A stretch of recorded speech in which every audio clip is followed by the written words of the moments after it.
Peux-tu nous parler de ton parcours pendant ces quelques années que tu as passées avec nous au Cèdre? Je dirais que c'est vraiment un chemin qui vaut la peine et une belle route.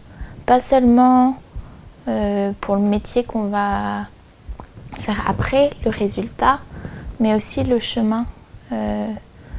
Que vraiment apprendre ici, pour les personnes qu'on y rencontre, pour les expériences qu'on y fait, pour comment ça nous fait grandir, comment ça nous transforme. Et pour tout ce qu'on apprend, comment ça va changer aussi nos vies, celles des personnes qu'on pourra soigner après.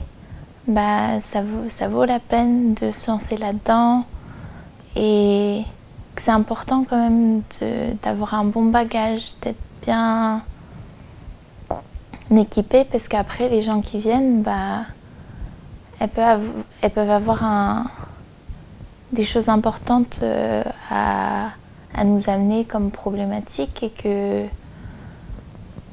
faut être prêt et que j'estime que bah, ces 5 années, elles sont quand même importantes que même passer par la pharma, par faire plus de cliniques, avoir le temps de maturer tout ça un peu, bah, c'est important comme étape avant de pouvoir vraiment être un bon praticien et avoir toutes les clés en main pour réagir. Et même là, en fin de parcours, on s'amuse à faire des jeux de rôle un peu pour savoir comment réagir à des paroles un peu décontenançantes ou des situations auxquelles on ne s'attend pas forcément. Et c'est riche comme échange en fait de voir tout ça. Et c'est vraiment un beau métier et une belle école. Et tout ce qu'on y apprend, bah, après on en sort différent. Voilà. Est-ce que tu trouves sensé d'apprendre une médecine traditionnelle au jour d'aujourd'hui? Encore plus, je trouve, au jour d'aujourd'hui que c'est important. Parce que bah, il se passe tout un tas de choses auxquelles on ne s'attendait pas forcément. Et que c'est encore plus important, je trouve, de pouvoir être autonome. De la même manière que bah, certaines personnes peuvent se dire bah, aujourd'hui je vais vouloir faire des plantations dans mon jardin ou être autonome en énergie, avoir un panneau solaire ou être capable de construire ma maison, et bah, être capable de soigner les gens de manière autonome, de pouvoir utiliser ses mains, que même en cas de problème, bah, si on est au fin fond de l'Inde ou en voyage ou qu'on a un souci dans sa famille, et ben on a les outils. On n'a pas besoin d'aller chercher 15 000 examens, d'un microscope, d'un IRM, de plein de médicaments. On est nous-mêmes l'outil. Et je trouve que c'est riche parce que les personnes, elles voient aussi comment ça les aide tout de suite. Et même si les effets, après, ils peuvent évoluer dans le temps et que tout n'est pas forcément sur le moment présent. Mais je trouve ça plus complet comme métier, en fait. Et c'est pour ça aussi que j'ai choisi ce métier-là. De passer par la médecine traditionnelle chinoise et pas une médecine conventionnelle où c'est très séparé en organes et en spécialités, où soit on fait du manuel, on est chirurgien, soit on fait de l'intellectuel, on est psy, soit on est très séparé du patient. Là, on fait tout.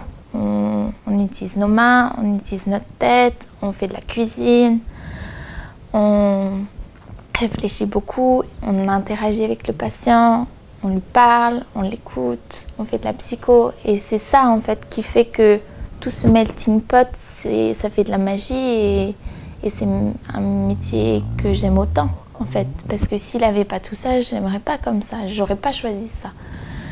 Mais c'est parce que c'est cet ensemble qu'on trouve nulle part ailleurs qui fait que c'est aussi merveilleux, je trouve. Et c'est ça aussi qui fait que on se débrouille bien, peu importe où on est, peu importe qu'est-ce qu'on a sur nous. On trouve toujours des moyens de se débrouiller et que même s'il y a une pénurie de médicaments, de pharma, de quoi que ce soit, on a les outils. Alors que dans le monde d'aujourd'hui même, c'est plus toujours le cas. Il y a des patients, même moi je le vois bien, il y a des médicaments que je ne peux plus avoir. Alors que on habite en France, dans un pays qui est quand même développé. Et il y a de moins en moins de patients, et de moins en moins de médecins partout, alors qu'on habite sur la côte. Donc on a besoin de soignants en fait. On a besoin de personnes qui sont disponibles pour nous écouter, pour nous soigner, pour nous apprendre à vivre et à prendre soin de sa santé de manière autonome et à reprendre un peu le contrôle d'être acteur là-dedans, je trouve, et être moins infantilisé, je pense. Et là, je trouve que c'est vraiment une médecine top pour ça, parce que soit on donne la main et on accompagne et on soigne, mais on donne des clés aussi pour que la personne, après, on n'est pas une béquille pour elle. Après, elle se débrouille et elle fait son chemin et son corps, il reprend ses droits, quoi. Et pourquoi as-tu choisi le cèdre pour apprendre ce magnifique métier que tu viens de nous décrire joliment?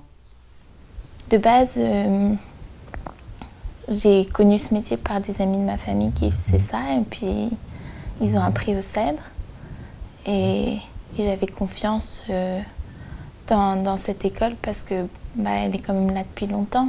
Elle a des siècles et des siècles d'expérience derrière elle qu'elle porte sur ses épaules. Et je me suis pas beaucoup posé de questions avant de rentrer. Et une fois que j'y suis rentrée, je me suis dit ça me plaît ici et j'ai pas envie d'en partir avant un bout de temps. Donc je regrette pas. Est-ce que tu voudrais rajouter quelque chose? Je dirais de toujours continuer à apprendre. Que quand on rentre en première année, beaucoup ont du mal un peu à voir que c'est des vraies études, que ça nécessite de l'investissement et de la pratique, du travail, et que c'est pas toujours agréable, c'est pas toujours facile, qu'on passe par plein de périodes en 5 ans, plein de départs, plein d'arrivées, des naissances, des décès, des divorces, on vit tous beaucoup de choses, et qu'à côté de tout ça, on construit notre avenir quand même, et c'est important de s'y investir. Et que je pense que ce soit avant de s'inscrire ou une fois qu'on est là, de ne pas oublier pour qui on le fait, que ça reste son investissement pour soi et pour ses patients après, qu'ils méritent d'avoir un praticien qui s'est bien formé, qui s'est investi dedans et qui a continué à bien apprendre et à pas prendre ça à la légère ou à lâcher prise, à arrêter d'apprendre ou lâcher un peu les cours, et que continuer toujours d'avancer sur son chemin, de voir d'autres livres, de faire d'autres formations, d'aller au fond des choses, de pas juste survoler, mais surtout de pratiquer. Parce que je trouve que plus on avance, plus on apprend des choses, plus c'est la pratique qui nous aide. Que vraiment, même là, en pharma, y a tellement de choses à digérer que sans pratiquer, sans avoir la motivation de se dire on avance pour nos patients aussi, on apprend de nouvelles plantes, de nouvelles formules, de nouvelles façons de faire pour eux aussi, pour les aider, et que commencer relativement tôt à avoir un cabinet, à voir des patients, à prescrire de la pharma, bah, c'est ça aussi qui motive et qui nous fait avancer, nous fait apprendre, parce qu'on le voit bien, la différence quand même entre ceux qui pratiquent tôt et ceux qui hésitent, qui n'ont pas confiance, parce que bah, rapidement, au bout d'un moment, bah, les aiguilles elles rentrent bien, on n'hésite plus, les massages ils sont aisés et on s'améliore en format et tout ça. Et c'est vraiment important que ça reste pas juste des études et juste des connaissances dans la tête, que ça serve, je trouve. Et que, mine de rien, je le vois bien là en cabinet, que on a apporté beaucoup aux gens, plus que juste notre famille ou nos amis, que il y a des gens qui ont vraiment des pathologies, voire même des pathologies lourdes et qui en ont besoin et que à qui ça fait du bien de nous voir et de se rendre compte qu'ils peuvent aller mieux, que leur situation elle n'est pas forcément définitive ou vouée à rester telle qu'elle toute leur vie avec une liste comme le bras de médicaments. Et que on peut faire quelque chose et que l'acupuncture, c'est pas juste l'arrêt du tabac et perdre quelques kilos. Bon chemin.